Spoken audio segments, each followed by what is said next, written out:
သွေးပေါင်ချိန်အပေါ်နံပါတ်ကနိမ့်တဲ့130-139 မီလီမီတာနိမ့်သည်ထက်နည်းသည်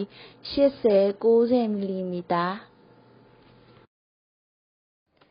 အကြံပြုချက်များနှင့်ကိုယ်ပိုင်အပြုအမူများအဆီများသောကဆီဓာတ်သကြားဓာတ်နှင့်ကြော်ထားသောအစားအစာများကိုလျှော့စားသင့်သည်တခြင်းထဲတွင်ချိုသောအစားအစာများ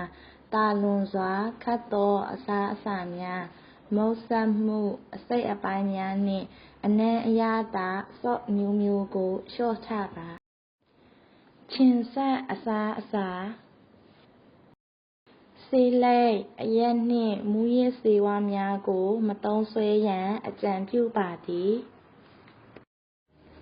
နေ့စဉ်မိနစ်30ခန့်ကိုယ်လက်လှုပ်ရှားရေးလေ့ကျင့်ပေးရန်အကြံပြုပါသည်